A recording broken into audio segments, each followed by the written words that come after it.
law, on national state's law. Oh, I got one for you. No, I mean, this. First of all, this is in the Anglican Church, so I have no idea what their organizational structure is about. Allegations of rape and sexual misconduct is but this state. I don't know. But it should be looked by legal. It should be a legal issue with the government.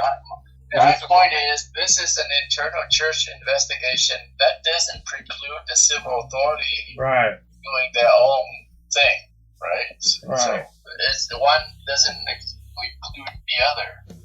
So yes. So why should there be a internal investigation?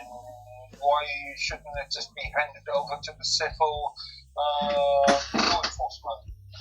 Well, maybe I'm okay with both bodies investigating. External. If there's any discrepancies, further investigation. Let's let Roger read the story. So I guess we don't know what the heck the story is about. That right there is actually we're jumping to conclusion here without even knowing the full. That right there is actually a pretty hot topic. So don't forget about that when you guys.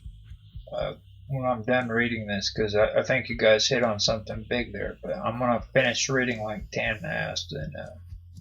But that actually is a good talking point, just to let you know, because that is interesting. So let me figure out where the hell I left off before you people freaking interrupted me. So I think that's my fault again. Okay, so he's been accused of sexual harassment, bullying, plagiarism, and faces 3 church charges. There it was. Alleged violations of ordination vows.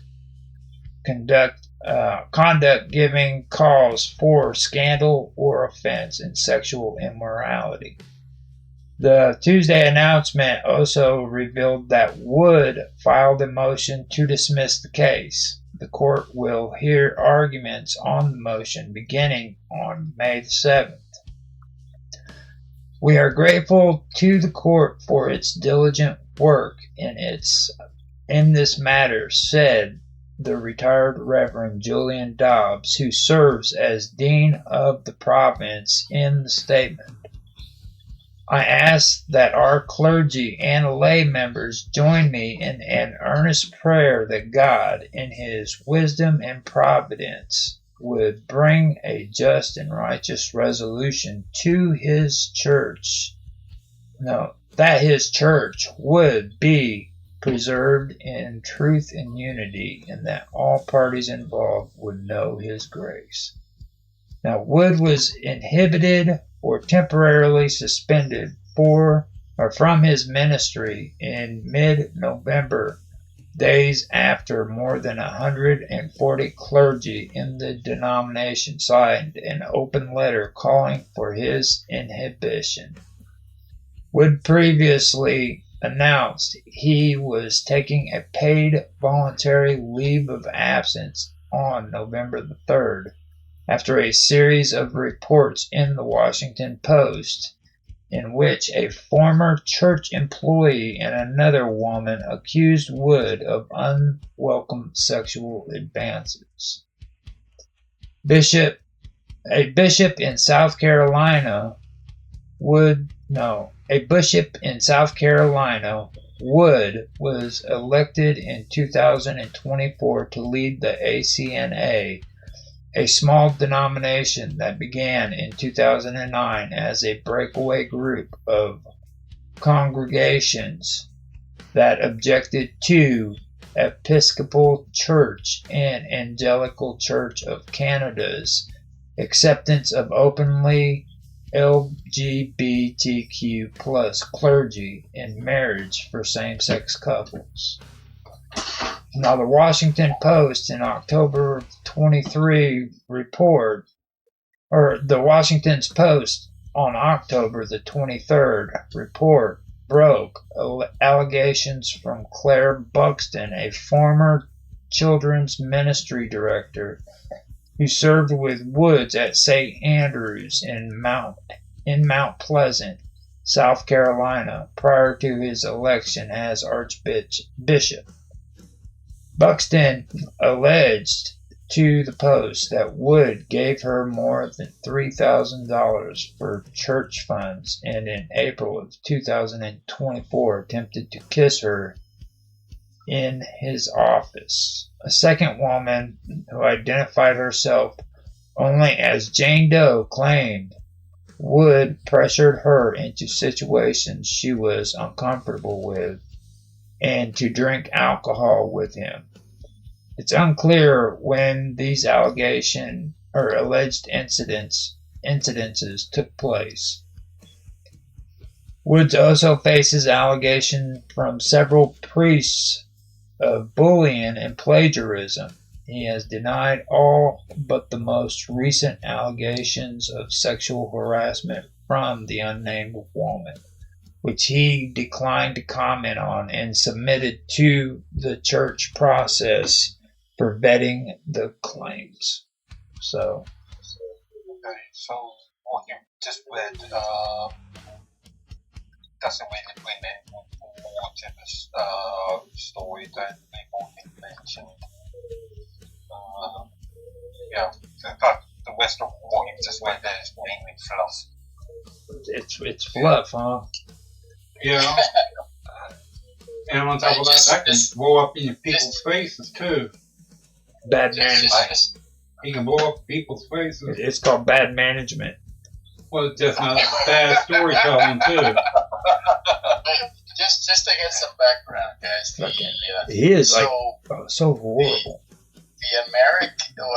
The North American Anglican Church is a breakaway from the American Episcopal Church, which is the branch of the Anglican Church in the United States formed in the 1700s. Okay, the American Anglican Church was called the Episcopal Church, was formed in the 1789, right?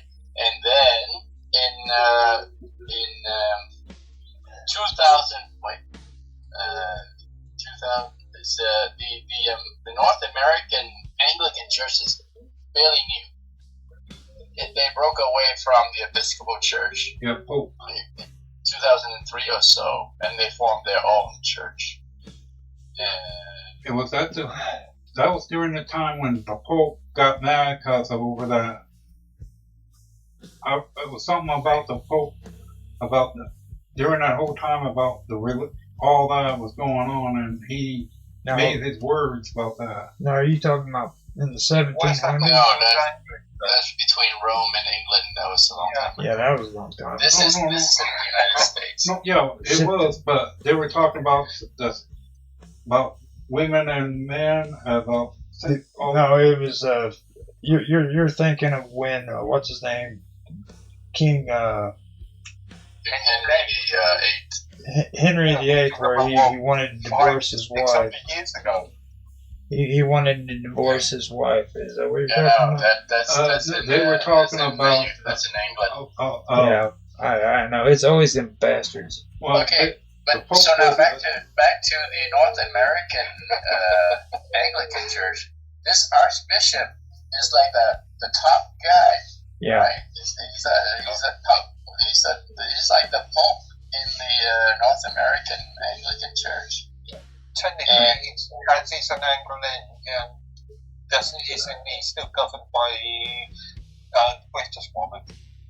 Well, that's what I was saying about high people. No. I mean, I think the American Episcopal Church, which was a branch from the Anglican, is not governed by the British monarch.